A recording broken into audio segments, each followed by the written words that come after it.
Welcome back. నెలకు 18 లక్షలు, ఏడాదికి 2,16,00,000. బెజవాడ దుర్గమ్మకు భక్తులు సమర్పించే చీరల ద్వారా వచ్చే ఆదాయం లెక్కలు. ఏటా కోట్ల రూపాయల ఆదాయాన్ని ఆర్జించి పెడుతున్న చీరల వేలంపాట ఇప్పుడు వివాదాస్పదంగా మారింది. టెండర్ల విషయంలో నిర్లక్ష్యం, అధికారుల మధ్య ఆధిపత్య పోరుతో దుర్గమ్మ ఆలయ ఖజానాకు భారీగా నష్టం వాటిల్లుతోంది. బెజవాడ దుర్గమ్మ ఆలయంలో అధికారుల నిర్లక్ష్యానికి అంతు పొంతు లేకుండా పోతోంది. పూర్తి స్థాయిలో ఈవో లేకపోవడం, ఉన్న ఈవోకు 3 దేవాలయాల బాధ్యతలు అప్పగించడంతో పాలనాపరమైన అంశాల్లో అక్రమాలు జరుగుతున్నాయనే విమర్శలు వినిపిస్తున్నాయి.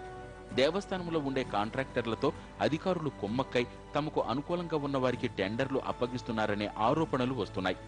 భక్తులు మొక్కుబడుల కింద అమ్మవారికి సమర్పించే చీరల వేలంపాట ద్వారా దేవస్థానంలోనే భక్తులకు విక్రయిస్తారు. ఈ మొత్తం వేలంపాట వ్యవహారం టెండర్ దక్కించుకున్న కాంట్రాక్టర్ చేతుల మీదుగా సాగుతుంది.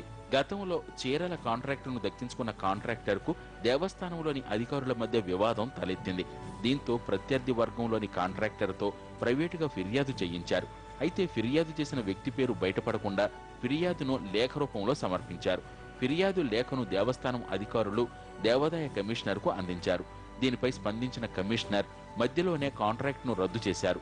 ఇంతవరకు బాగానే ఉన్న కాంట్రాక్ట్ను రద్దు చేసిన తర్వాత మళ్లీ టెండర్లు పిలవాల్సిన అధికారులు ఇప్పటి వరకు టెండర్ల జోలికి వెళ్లడం లేదు. టెండర్లు పిలవకపోవడానికి కాంట్రాక్టర్లలోని 2 వర్గాల మధ్య విభేదాలతో పాటు అధికారులు కాంట్రాక్టర్లతో కుమ్మకు కావడమే కారణంగా తెలుస్తోంది.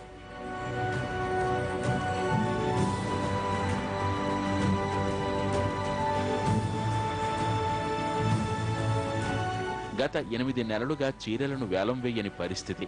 దేవస్థానం అధికారులే చీరలను గోడౌన్లో భద్రపరుస్తున్నారు. దీంతో చీరల లెక్కల్లో గోల్మాల్కు అవకాశముందనే వాదనలు వినిపిస్తున్నాయి.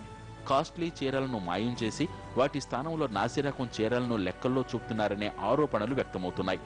ఏటా 2 కోట్లకు పైగా ఆదాయం వచ్చే చీరలను అధికారులు ఇలా నిర్లక్ష్యంగా వదిలేయటంతో ఆలయ ఖజానాకు నష్టం వాటిల్లుతుందనే ఆందోళన వ్యక్తమవుతోంది. అమ్మవారికి చీరలు బహుకరిస్తారు. సంవత్సరానికి ఒకసారి ఆ చీరలన్నీ వేలంపాట వేస్తారు. పోయిన సంవత్సరం టెండర్ ఎంతకి వెళ్ళిందో నా అంచనా ప్రకారం మినిమంగా డబల్ ది అమౌంట్ పైనే రావాల్సినటువంటి అవసరం అమ్మవారికి ఉండాలి. అమ్మవారికి చెందాల్సిన రూపాయిని ఎటువంటి అవకతవకలు లేకుండా, అది ప్రజల్లో రాకుండా ఈసారన్నా పారదర్శకంగా జరగాలని చెప్పి పాత బస్సు అభివృద్ధి పోరాట సమితి తరఫున డిమాండ్ చేస్తున్నాం. ఈ చీరల వేలంపాటల విషయంలో దేవాదాయ శాఖ స్పందించి విచారణ జరపాలనే డిమాండ్ వినిపిస్తోంది. పరిస్థితి ఇలాగే కొనసాగితే ఆలయ ఖజానాకు భారీగా నష్టం వాటిల్లుతుందంటున్నారు